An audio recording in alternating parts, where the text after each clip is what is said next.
Si vous avez déjà vu un bientôt père tourner en rond dans la salle d'attente d'une maternité, allumant une cigarette après l'autre, en général par le mauvais bout, si elle comporte un filtre, vous savez combien il peut avoir l'air inquiet.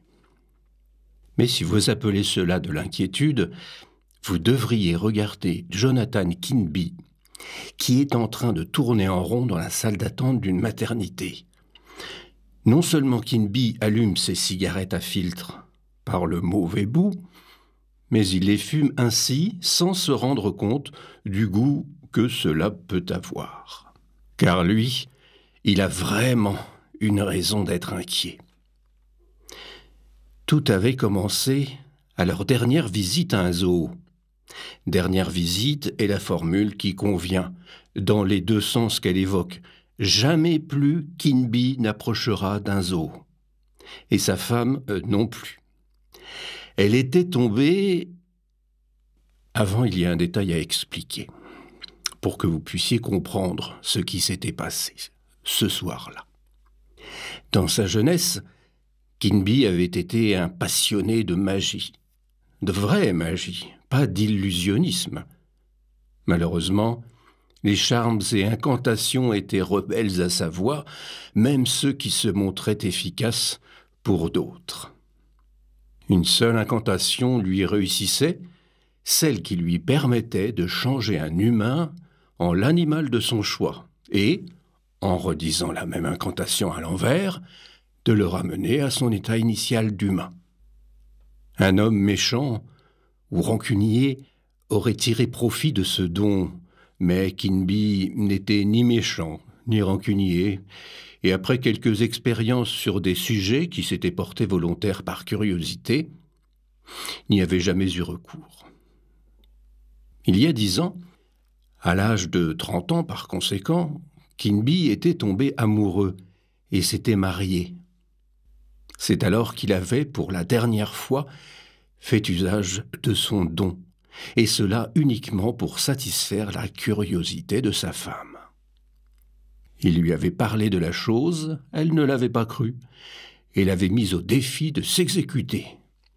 Il l'avait donc changé, pour peu de temps, en chat siamois. Il lui avait fait alors jurer de ne plus jamais laisser libre cours à son talent surnaturel, et il avait tenu parole. Avec une exception.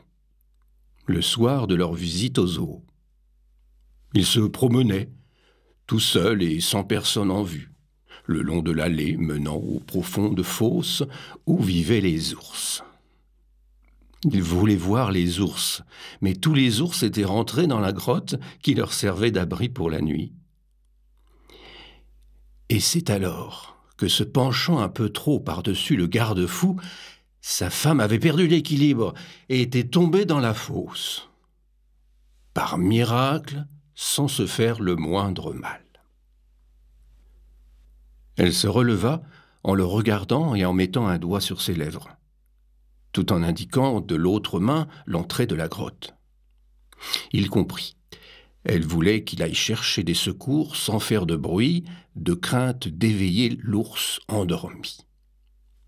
Il fit signe qu'il comprenait et s'éloigna, quand un petit cri de sa femme le fit à nouveau se pencher sur la fosse et comprendre qu'il était trop tard pour aller chercher du secours.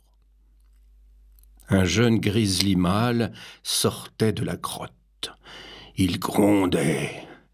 Il avait l'air féroce. Il s'apprêtait à tuer.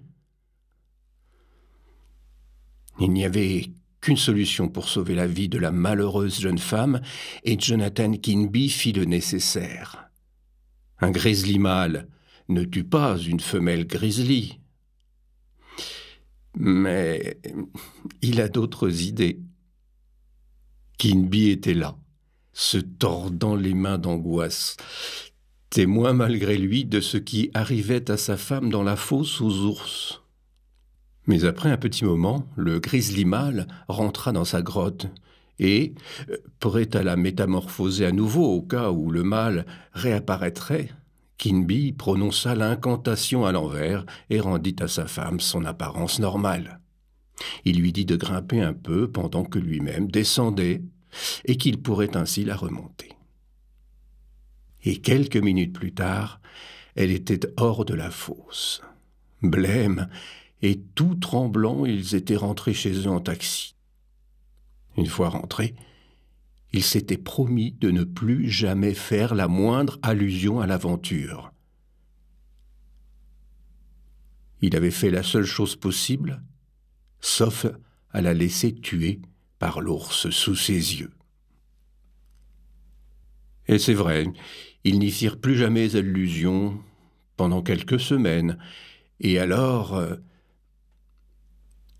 le fait est qu'ils étaient mariés depuis 10 ans, qu'ils avaient toujours souhaité avoir des enfants, mais n'en avaient jamais eu. Et maintenant, 3 semaines après l'abominable aventure dans la fosse, elle attendait un enfant. Avez-vous déjà vu un bientôt père tourner en rond dans la salle d'attente d'une maternité comme un ours en cage ?